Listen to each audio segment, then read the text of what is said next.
Now to an exclusive story you will only find here on KRDO News Channel 13. A Colorado Springs family has filed a lawsuit this week after their loved one died inside the El Paso County jail. The family says 48-year-old Cristo Canet died after pleading for medical help but not getting it, and instead being left to die in his cell.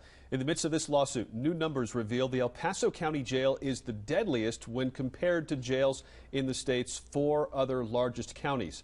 Data from individual counties the last 5 years show El Paso County had 27 inmate deaths, Denver County 23, Arapahoe County 12, Jefferson County reported 16. KRDO News Channel 13's Annabelle Childers is live outside the El Paso County jail after speaking with a family who's looking for accountability. Annabelle.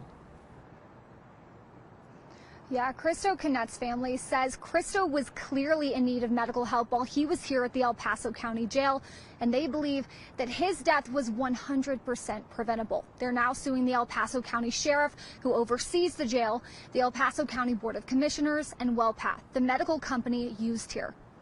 Just because you go to jail, whether it's a little mistake or a big mistake, everybody has rights and they should be taken care of. Before Cristo Canet was taken into the El Paso County jail or handed an orange jumpsuit, he was waiting for help at a Colorado Springs hospital, where he was for the second time in 2 weeks because of severe pain in his side. But before he could be seen by a doctor, he got into an argument with a family member and police were called to the hospital.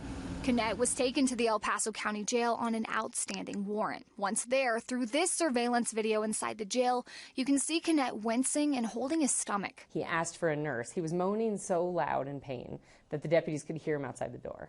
And they called several times for medical to come. But that didn't happen. According to the lawsuit, Canet told the booking deputy at the jail that he went to the hospital for back pain, felt sick, nauseous, and that he had been throwing up all day. A licensed practical nurse, or LPN, then conducted an assessment known as a receiving screening to determine if Canet needed medical care. That receiving screening is shown in this video. But the lawsuit claims the WellPath medical staff chose not to conduct any physical assessment, take a full set of vitals, or refer Canet to follow-up medical attention. Canet was then sent to a cell instead of the medical unit, and hours later, he was in a wheelchair. A deputy told the jail's charge nurse they were concerned about Canet's medical condition. According to the lawsuit, a nurse responded, saying, quote, medical was aware of his condition and his pain. Hours after that, WellPath sent an EMT up with Tylenol and ibuprofen. Later that night, a deputy found Canet dead.